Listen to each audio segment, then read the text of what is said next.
एवं इस मंच पर विराजमान हमारे जल सूरज के सम्मानित पदाधिकारीगण एवं प्रदेश के अध्यक्ष हमारे मनोज भारती जी, मैं राम पुकार मेहता आप सभी को क्रांतिकारी अभिनंदन करता हूँ। मेरे दोस्तों, आज बाबा साहब भीमराव की जयंती पर जब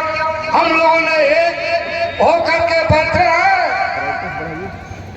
इसका मुख्य उद्देश्य ये है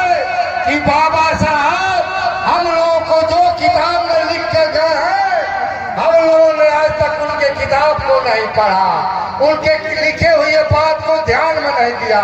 तो मेरे माताएं बहने,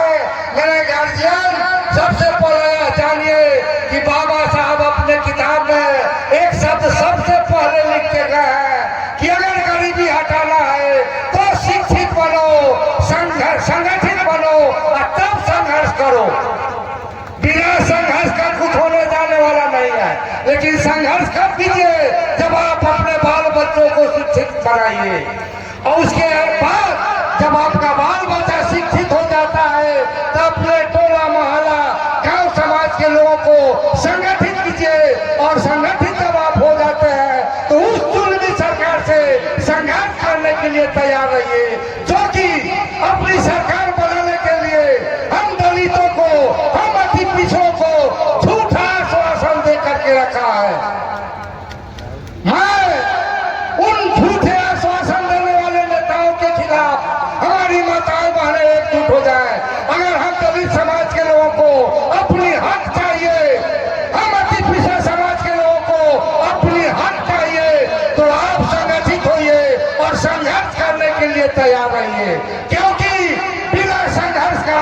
आपको कुछ मिलने वाला नहीं है। मेरी माँ भी है, अगर उसके गोदी में मैं नहीं रहूंगा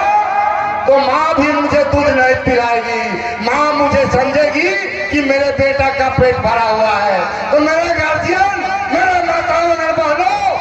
मेरे दलित समाज के गार्जियन,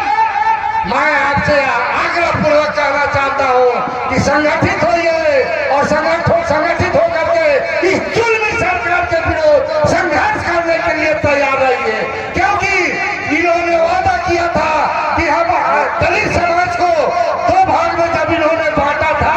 उस समय इन्होंने वादा किया था कि हम हर एक दलित समाज को 3 डिसमिल जमीन देंगे और घर बनवाएंगे, लेकिन इनकी वादा आज तक कागज में ही रह गई। तो मेरी माताएं, मेरी बहनें, आप संघर्ष करने के लिए तैयार रहिए ये जुल्मी शासन के खिलाफ, और हम लोग यह जुल्मी शासन के खिलाफ आने वाले दिन में 1 करोड़ हस्ताक्षर अभियान चला रहे हैं। जैसे ही हम लोग का 1 करोड़ हस्ताक्षर अभियान होगा, हम लोग इस हस्ताक्षर को राज्यपाल के यहाँ, मुख्यमंत्री के यहाँ भेजेंगे कि आपने जो 3 वादा किए थे, 3 वादा क्यों नहीं पूरा हुआ। अगर नहीं पूरा हुआ तो मैं आपके विधानसभा को घेरूंगा, आपके प्रशासन में जितना दम होगा, हम गरीबों को, हम अति पिछड़ों को, हम दलितों को तुम गोली से बुझवा देना, लेकिन मैं अपने हक मांगने से पीछा नहीं होऊंगा। यही कह करके वह अपने आदमी को विराम